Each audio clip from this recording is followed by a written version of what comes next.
अगर मैं कह रहा हूं यहां खड़े होकर एडवोकेट चंद्रशेखर आजाद कि यहां से संसद तक आदमी आदमी होगा तो आदमी आदमी होगा, मेरी बात को आप याद रखें। कुर्सी तो है, धर्मेंद्र प्रधान जी को मैं कहना चाहता हूं, सुनो भाई, कुर्सी तो है, आपका जनाजा थोड़ा ही है। अगर कुछ कर नहीं सकते तो छोड़ क्यों नहीं देते, क्यों चिपक के बैठे? अगर ये खलल डाल रहे, मैं जानना चाहता हूं कि धर्मेंद्र प्रधान जी को क्यों नहीं जा रही आवाज, प्रधानमंत्री जी को क्यों नहीं जा रही आवाज, गृह मंत्री जी को क्यों नहीं जा रही आवाज, और वो सरकार किसका इंतजार कर रही है कि ये इस शख्स में, इस मंच पे बैठा है ये शख्स जो है, जो एक वैज्ञानिक है, जो एक पर्यावरण का मित्र है, जो देश की धरोहर है, वो मर जाए, इस देश की बात का इंतजार कर रही है क्या सरकार? यह इंतजार कर रही है कि कुछ गोंस आके यहां पत्थर फेंक दे, डंडा चला दे, या कोई भीड़ आके इस आंदोलन में हिंसा कर दे, ये आंदोलन बर्बाद हो जाए। मैं अपने साथियों को कहूंगा, बहुत सचेत होकर चलाने की आवश्यकता है। अब तक जैसे आपने चलाया, आपकी बहादुरी को हम लोग सलाम करते हैं। अब तक जैसे आपने चला, मैं आपकी बहादुरी को सलाम करता हूं। और मैंने देखा इस तरपाल के लिए पैर पकड़ने पड़े भाई, इस तरपाल के लिए पैर पकड़ने पड़े यहां रुकने के लिए। लास्ट बार पहलवान बेटियों का आंदोलन हुआ था यहां, मेरे आज भी याद है, जब ये आंदोलन लंबा चला था। उसके बाद ये दूसरा आंदोलन है। और कहा गया मुझसे भी कल, इन्होंने कहा इनकी टीम ने कि भैया 20 तारीख को कूच करेंगे हम लोग। 20 को ही करोगे ना पक्का?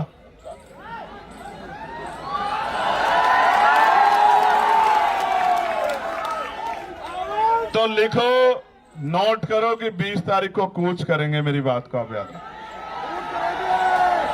मैं 20 तारीख को ही आता, मेरा भरोसा करो, मैं 20 तारीख को ही आता। मैंने किसी को कहा भी नहीं आने के लिए, आप जानते हो, मैंने किसी से नहीं कहा कि आ जाओ, लेकिन इनकी वजह से आना पड़ा,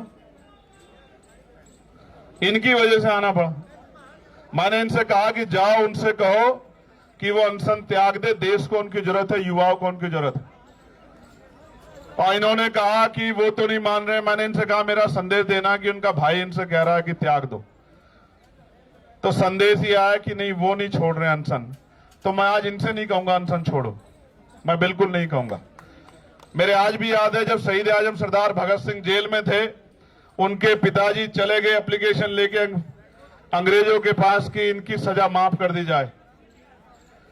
तो मुझे याद है शहीद आजम सरदार भगत सिंह जी के वो शब्द अपने पिता से, जब उन्होंने कहा कि आज आपने मेरी पीठ में छुरा घोंपा है, जिनके खिलाफ मैं लड़ रहा हूं, आपने उनके आगे कमजोर पड़ने का काम किया, आज आपने मेरे आंदोलन को कमजोर किया है, मेरे संघर्ष को कमजोर किया है। तो मैं लड़ने वाला व्यक्ति हूं, मैं इनका संघर्ष कमजोर नहीं करूंगा। अगर इनको कुछ होगा तो इसका खामियाजा इस सरकार को भुगतना पड़ेगा, मेरी बात को आप याद रखना। हमें इनको मनाने की जरूरत नहीं है कि ये अनशन त्यागे, देश की सरकार से सवाल पूछने की जरूरत है कि वो इस डिक्टेटरशिप को क्यों कर रही है। जो शिक्षा मंत्री पेपर नहीं बचा सकता है, वो युवाओं का भविष्य कैसे बचाएगा, इस बात का जवाब शिक्षा मंत्री जी को देना पड़े। मैं फिर आपसे कह रहा हूं, ये आंदोलन युवाओं के भविष्य को बचाने के लिए, और मैं देश के हर एक युवा से कह रहा हूं, जब ये लड़ सकते हैं जिनको नौकरी नहीं चाहिए, जिनको पेपर नहीं देना, तो आप भी लड़ सकते हो। इसे इतना बड़ा करो आंदोलन को, क्योंकि ये लोकतांत्रिक व्यवस्था है, ये संवैधानिक देश है। जब आंदोलन बड़ा होगा, मैं गारंटी से कहता हूं कि सरकार झुक जाएगी। हमने पहले भी सरकार को झुकते हुए देखा। किसानों की शहादतें याद करते हुए मैं कहना चाहता हूं, उन किसानों को नमन करते हुए हमने सरकार को झुकते हुए देखा है।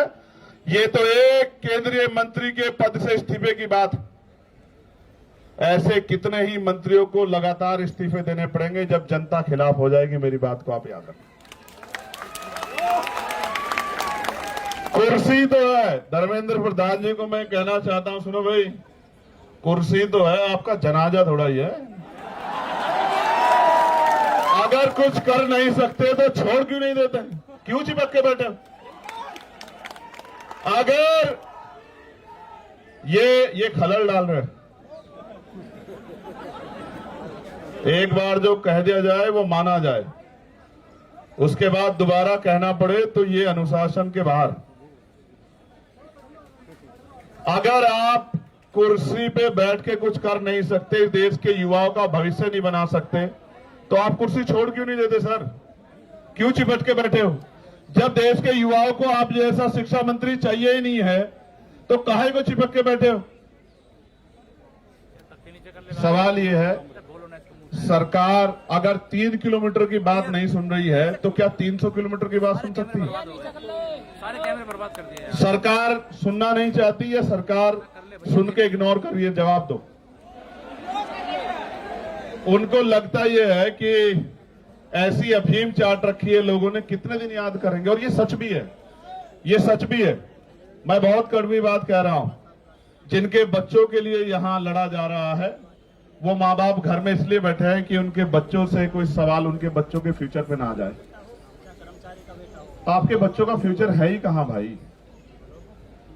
पैसे वाले लोग पेपर लीक करा लेंगे, जिनके जो पावर स्ट्रक्चर से जुड़े हुए लोग हैं उनको पेपर पहुंच जाएगा, तो किसको नुकसान होगा? उसी को ना जो मेहनत कर रहा है, वो किसी भी जाति का हो, किसी भी धर्म का हो। तो ये फिर न्याय, फिर ये अवसर की समता, निष्पक्षता कहां बची? मैं तो उन बहादुर बहनों का भी धन्यवाद करता हूं, उनके हौसले का भी धन्यवाद करता हूं जो डटी हुई। जहां नौजवान घर में बैठ के रील देख रहा है, वहां मेरी बहादुर बहनें आंदोलन कर रही है। मैं दिल से धन्यवाद करता हूं। 20 तारीख को आओगे नहीं आओगे बताओ?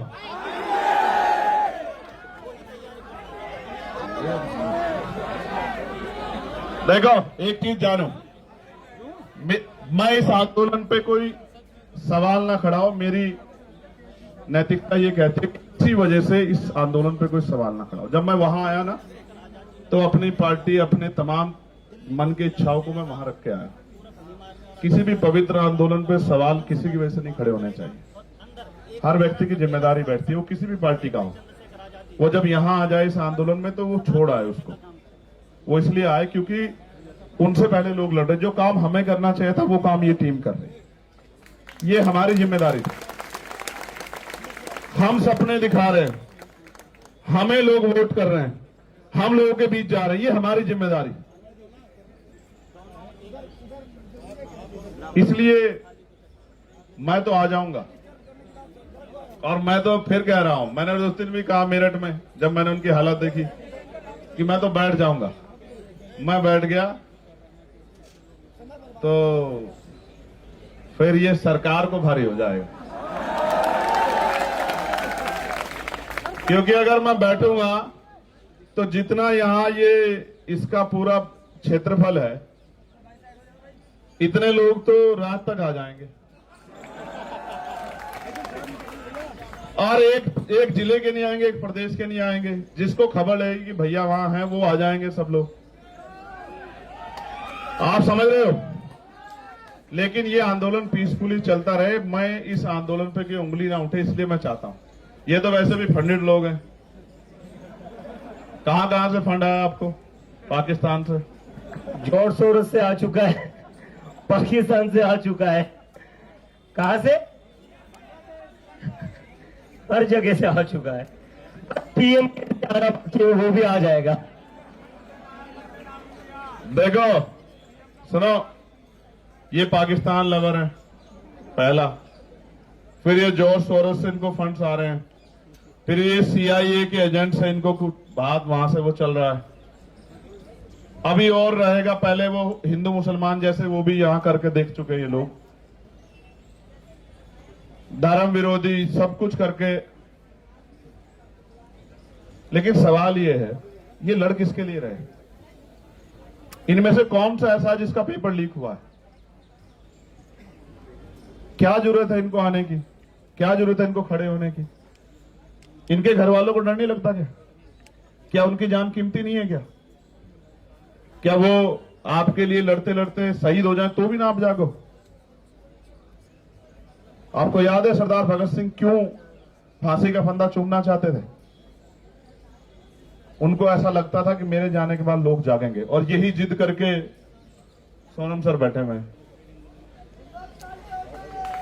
मैं आपसे आग्रह करूंगा सर, 20 तारीख को आप, हम लोग जितना बड़ा प्रोटेस्ट आप चाहोगे उतना बड़ा करेंगे, मगर 20 तारीख को आप हमारी भी मान लेना।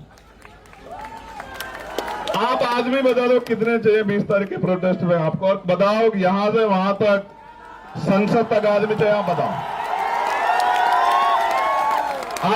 आप जो कहोगे, आप कहोगे कि यहां से संसद तक आदमी देखने हैं, तो मैं वचन दे कहता हूं, सुनो भाई, मैं कोई बात हवा में नहीं कहता। पहली बात, अगर मैं कह रहा हूं यहां खड़े होकर एडवोकेट चंद्रशेखर आजाद कि यहां से संसद तक आदमी आदमी होगा, तो आदमी आदमी होगा, मेरी बात को आप याद रखें। और सुनो, महापुरुषों की तस्वीरों के अलावा झंडा भी कोई नहीं होगा, क्योंकि इस आंदोलन के साथ खड़े हैं। इस आंदोलन से कोई राजनीतिक लाभ नहीं चाहिए, मेरी बात को आप याद रखें। उस काम को हम लोग करते हैं। बताओ सर, तारीख को तय कर दो, आप बताओ। चलो, आपका कंसर्न बहुत जरूरी है। 20 तारीख को आप हमारी मान लोगे ना, 20 तारीख को जो आप कहते हो हम करेंगे, आप बताओ, आप हमारी मान लो। देश को जरूरत है आपकी।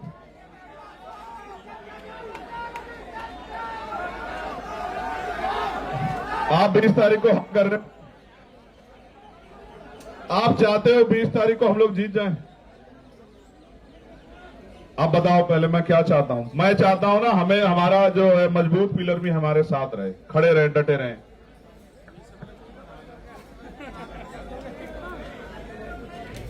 फिर हम विजय दहिया का डांस भी देखेंगे यहां 20 तारीख की शाम में।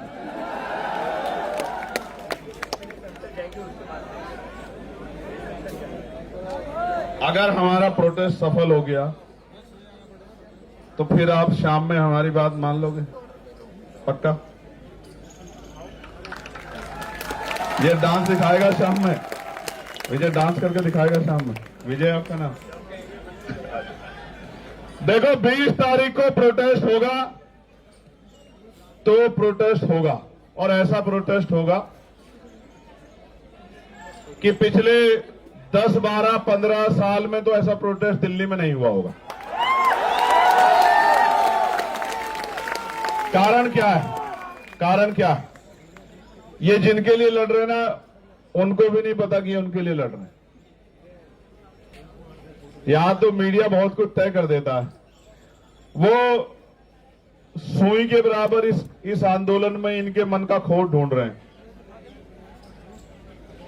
वो ये चाहते हैं एक इतना सा इनके खिलाफ कुछ मिले जिसको वो बता सके कि ये आंदोलन एंटी नेशनल है, ये भारतीय संवैधानिक व्यवस्था को डिस्टर्ब करने के लिए किया जा रहा है।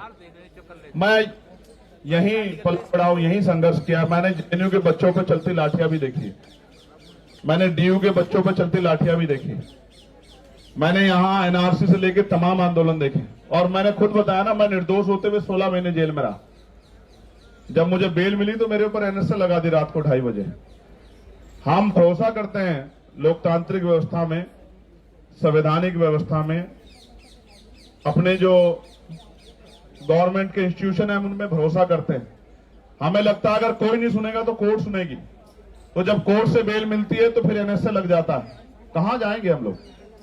हम यही आंदोलन कर सकते हैं। और जिनको लगता है आंदोलन से कुछ नहीं होता, मैं आपको फिर कह रहा हूं, 2 दिन पहले हम लोग मिले थे, मैंने इनसे कहा था कि आप बहानो मेरी बात को कि बहुत कुछ होगा, बहुत कुछ होगा, बस आप डटे रहो। और मैंने इनसे कहा कि 20 तारीख तक डटे रहना।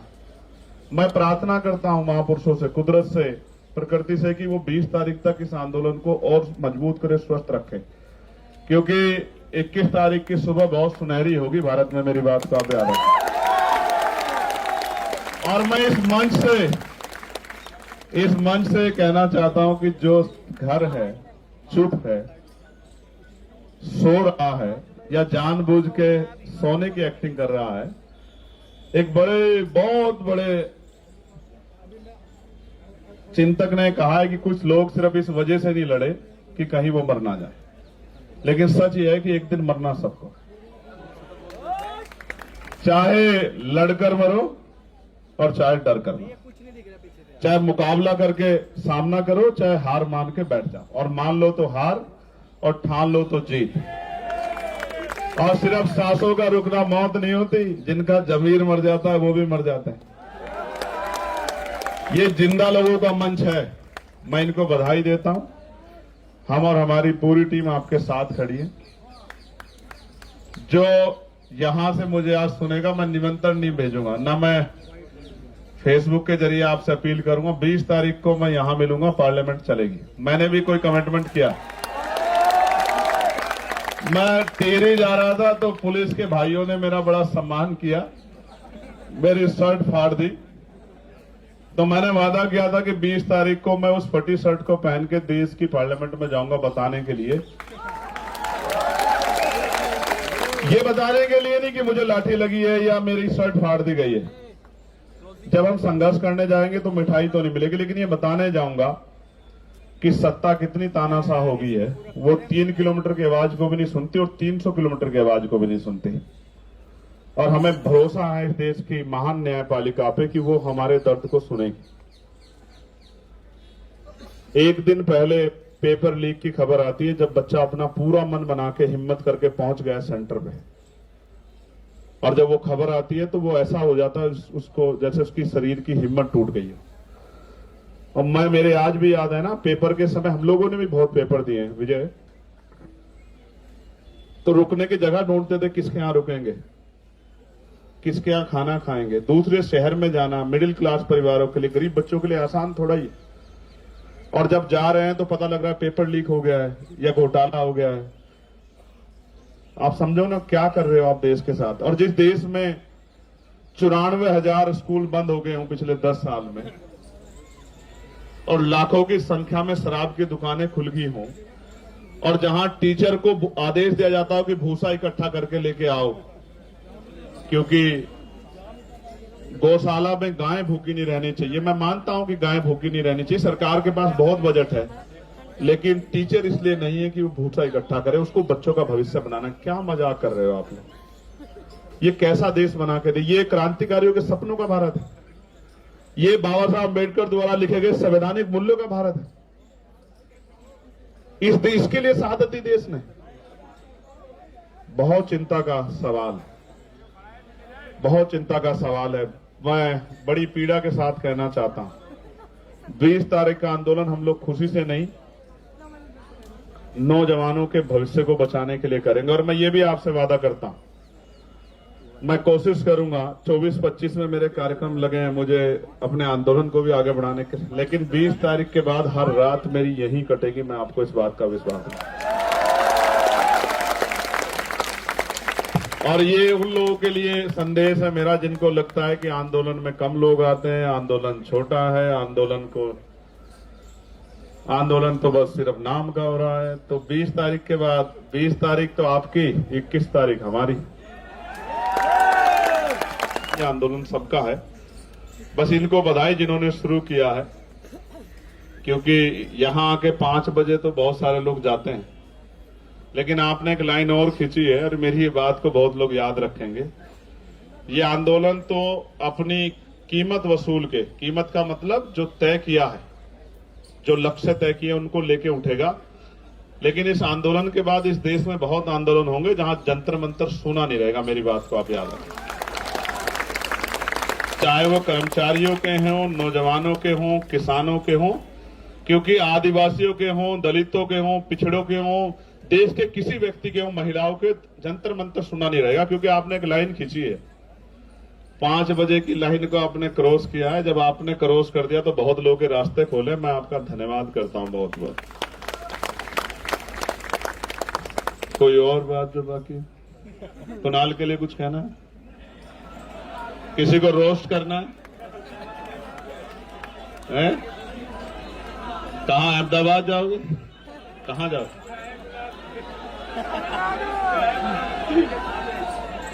नहीं, देखो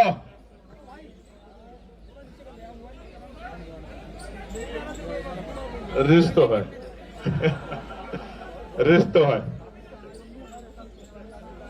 नहीं कोई ऐसी दिक्कत नहीं है। अभी तो हम इतने लोग बैठे हैं, कहां को तमिलनाडु जाना, देश हमारा है।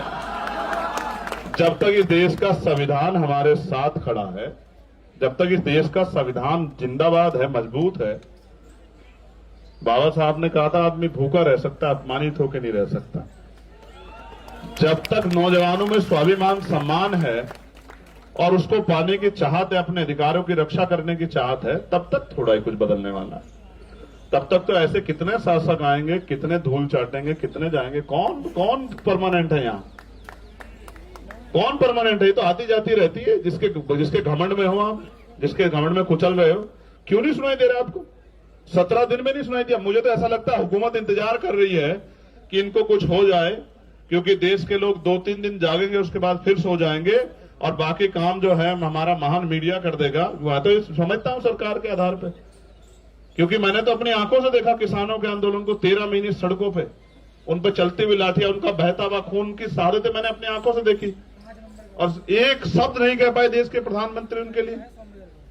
बस आरोप तो लगाते थे कि ये खालिस्तानी है, इन पे फंड आ रहा है, अमेरिका से आ रहा है। ये आरोपों के बाद कोई सच्चाई भी होती है क्या आपके पास? कि हमने ये जांच की, मैं हाथरस गया था, 100 करोड़ की फंडिंग की चंद्रशेखर आजाद को इस आंदोलन करने के लिए। मैंने कहा 1 रुपए की साबित कर दो, जीवन में कभी सड़क पे नहीं दिखाई दूंगा। और नहीं साबित कर पाओ तो माफी मांगना मुख्यमंत्री जी। कुछ भी नहीं, इतने निष्ठुर लोग हैं, आरोप लगाया उसके बाद कुछ भी नहीं, फिर सुबह शाम वही। इसलिए आपसे कह रहा हूं, इस आंदोलन पे भरोसा करो, इस आंदोलन को ताकत दो, आके जुटो, काम से आओ फिर आओ, लेकिन इस आंदोलन में हिम्मत दो कि जो लोग लड़ रहे हैं उनकी हिम्मत कम ना हो। मैं आप सबका बहुत बहुत धन्यवाद करता हूं। मेरी बहुत सारी मंगल कामना, ये आंदोलन कामयाब हो। जय भीम, जय भारत, जय संविधान। आप सबके लिए बहुत बहुत मंगल कामना और प्रार्थनाएं भी कि इसकी अपेक्षा आंदोलन के, उसके लक्ष्य वो पूरे हों। बहुत बहुत धन्यवाद।